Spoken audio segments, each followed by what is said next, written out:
आशुतोष ससाके शेखर चंद्रमौली चिदंबरा कोटि कोटि प्रणामि शंभो कोटि नमन दिगंबरा। जय भोलेनाथ। भगवान भोले की कृपा सदैव आप पर बनी रहे। सावन मास में प्रतिदिन आप लोग ये कथा जरूर सुननी चाहिए। शिव पुराण का 19वां अध्याय।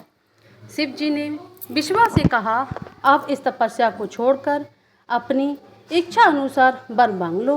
यद्यपि यह शब्द सदाशिव ने उच्च स्वर से कहे थे, परंतु विश्वा ध्यान मगन होने के कारण शिव जी के शब्दों को नहीं सुन सका। तब शिव जी ने उसके हृदय से अपनी मूर्ति हटा ली। दिक्पति ने उस समय आश्चर्यचकित होकर जब अपने नेत्र खोले तो देखा कि शिव जी अपने पूर्व रूप से जैसे कि वह सुन चुका था सम्मुख खड़े हुए। उनके बाम मांग में पार्वती खड़ी थी।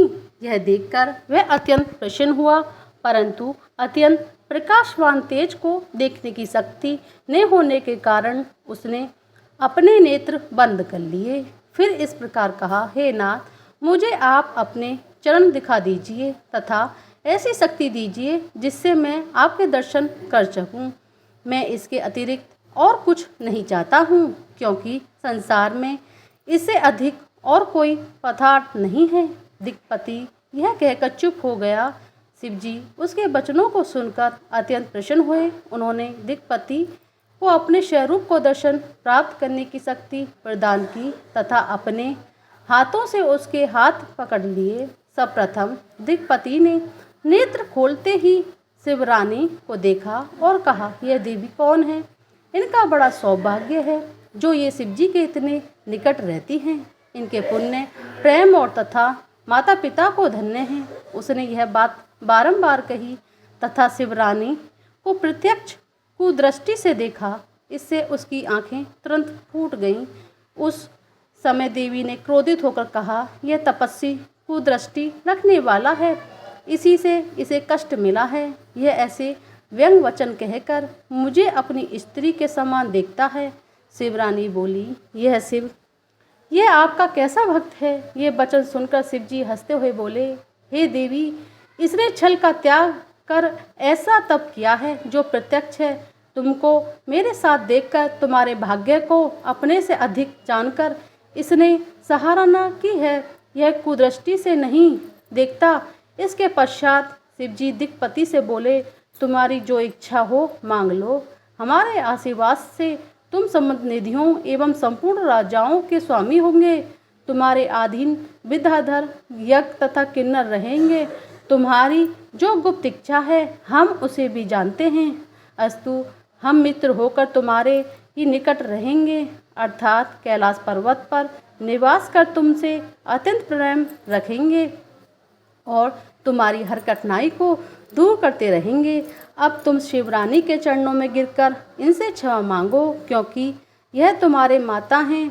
इस प्रकार यह प्रसन्न होकर अपना क्रोध शांत कर लेंगी। शिव जी की आज्ञा सुनकर विश्वा शिवरानी के चरणों पर गिर पड़ा। तब शिव जी शिवरानी से बोले, हे देवी, यह तुम्हारा परम भक्त है। तुम इसके ऊपर कृपा करो और इसको अपना सेवक समझो। शिव जी की ऐसी बातें सुनकर शिवरानी ने अपना क्रोध शांत कर लिया तथा दिक्पाल से कहा, अब तुम हमारे पुत्र हुए, इसलिए तुम्हारे मन में शिव जी की भक्ति सदैव बनी रहेगी।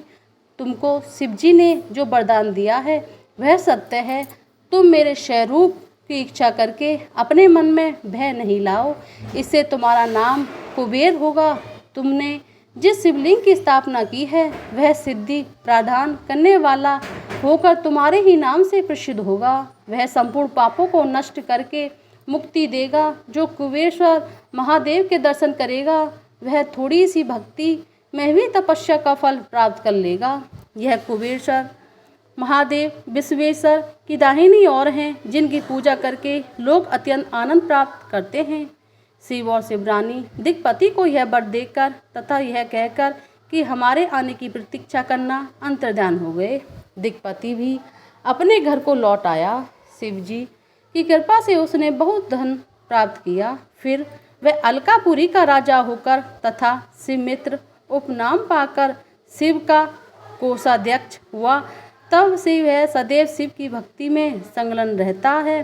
अलकापुरी इतनी सुंदर है जिसको देखकर मनुष्य का मन मोहित हो जाता है। हे नारद, मैंने तुम्हें यह विश्वा की कथा कह सुनाई कि इसने किस प्रकार शिवजी से वरदान प्राप्त किया। तीनों लोक में शिव के समान दयालु कोई नहीं है। बोलिए शंकर भगवान की जय, शिव पार्वती मैया की जय। 19वां अध्याय समाप्त हुआ। 20वां अध्याय हमारे अगले वीडियो मिलेगा। ओम नमः शिवाय। हर हर महादेव।